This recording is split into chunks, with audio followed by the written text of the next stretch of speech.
ఇది సిద్దిపేట హైదరాబాదు రహదారిలోని దుద్దిటి గ్రామం. ఈ గ్రామంలో వెలిసిన స్వయంభూ లింగేశ్వర క్షేత్రం చారిత్రక సుప్రసిద్ధమైనది. అదిగో స్వయంభూ లింగేశ్వర స్వామి. స్వయంభూ అనగా స్వయముగా భూమి నుండి వెలికి వచ్చిన లింగమని అర్థం. సకల చరాచర సృష్టి అంతయు లింగస్వరూపమే. ఈ క్షేత్రానికి ఋషులు, సిద్ధులు, యోగులు, దిగంబరులు రాత్రివేళ సూక్ష్మ రూపాలలో వచ్చి శివార్చన చేస్తున్నారని, ఆలయంలో ప్రణవనాదాలు శబ్దాల రూపాలలో నిలబడతాయని భక్తుల విశ్వాసం.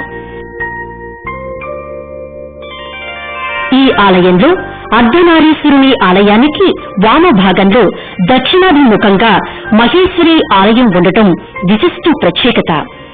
దక్షిణాభిముఖమైన శక్తి దేవాలయములు ఉండటం చాలా అరుదు. ఈ స్వయంభూ దేవాలయం బహుశా 9-12వ శతాబ్దాల నడుమ ఈ ప్రాంతాన్ని ఏడిన కళ్యాణి చాళుక్యుల కాలంలో నిర్మితమై ఉండవచ్చు. ఇందుకు ఈ ఆలయంలోని సప్త మాతృకలే ఆధారం. వీరి సామంతులైన కాకతీయుల కాలంలో ప్రాకారము, ప్రవేశ ద్వారము నిర్మించి ఉండవచ్చు. ప్రవేశ ద్వారంపై మరో మండపం నిర్మించడం కాకతీయుల ప్రత్యేకత.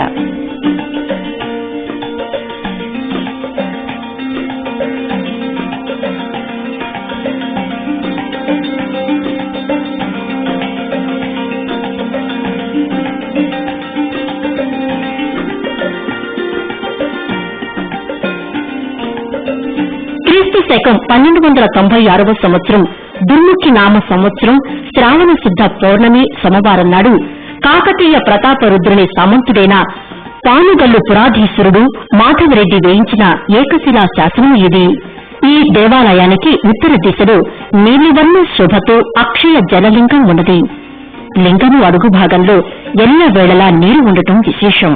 వాతావరణానికి విరుద్ధంగా వాతావరణం చల్లగా ఉన్నప్పుడు నీరు వెచ్చగాను, వాతావరణం వెచ్చగా ఉన్నప్పుడు నీరు చల్లగాను ఉండటం ఈ అక్షయ జలలింగం ప్రత్యేకం.